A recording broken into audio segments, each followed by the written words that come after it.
Ayan ang aking machine. Ayan o, tingnan nyo.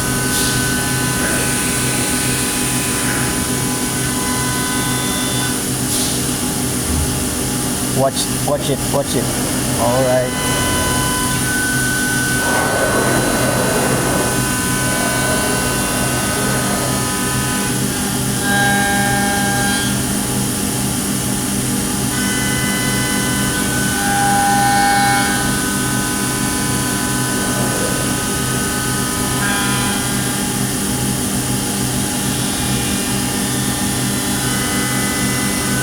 Yung ginagamit ko sa ano, sa ospital, yung sa MRI, yung parang tube sa cubicle ng MRI, pinapasukan.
Yan, di pa tapos siya, magpapalit ng blade, tapos kailangan linisin ko yan bago siya tumakbo.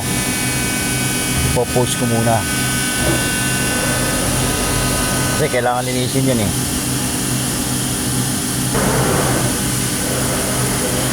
Yan, nalagyan ko na ng tape. Nakita yung tape na kulay blue, kailangan lagyan nun. Ito ang aking trabaho, napakahirap. Babantayan mo yan matapos. Bantayan mo siya hanggang sa matapos siya.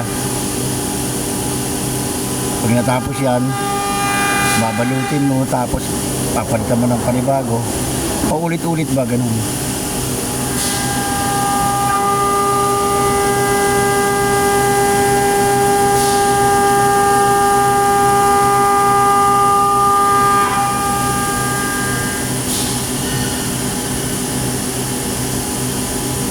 Boring dito, wala kang makakausap, nag-iisa ka sa, ano, sa machine.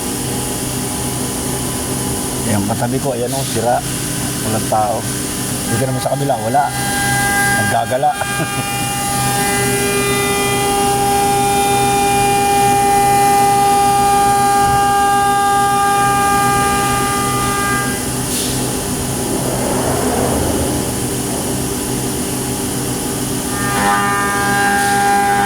Dali lang ng trabaho ng machine operator.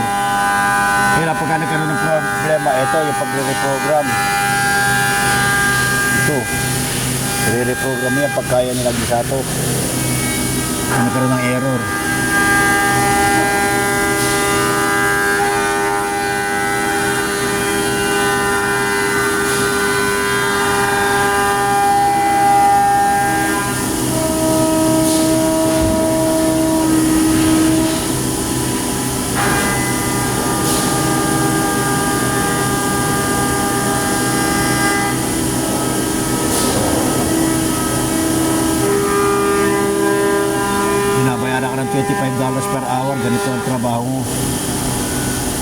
Nagbibideo. Babantayan mo lang yan. Maglalagay ka ng ano, yung parts na yan, tapos tatanggalin mo pag natapos, lagay ulit, paikot-ikot. Lagay, tanggal, lagay, tanggal. Ganun lang ang trabaho. Kaya lang yung machine, kahit hindi ka dapat pagka nagkaroon ng error.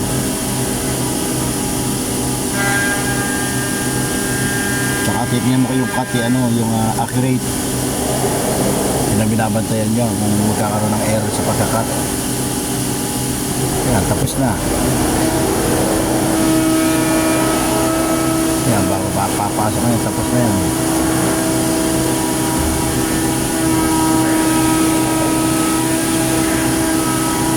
Pipinuhin na lang yung ano, gilid. Yung cut ng gilid, pipinuhin na lang.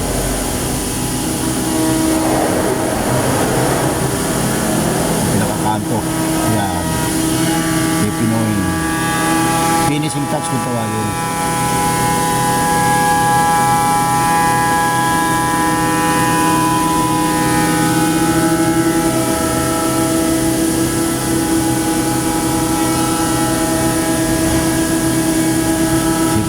$25 per hour. Ganyan ang trabaho mo, nakatumaka ka. Hindi, joke lang. Ang mahirap kasi rito, kailangan bantayan mo yung machine. Kung magmamalfunction at saka kung ang cut niya ay hindi nagbabago. Kasi merong sukat lahat yan eh. Yung mga cut niya ngayon, kung hindi nagmamalfunction. O yan, tapos na. O sige, dyan na kayo, ayusin ko nito, tatanggalin ko na yan. Okay, bye-bye. Thanks for watching.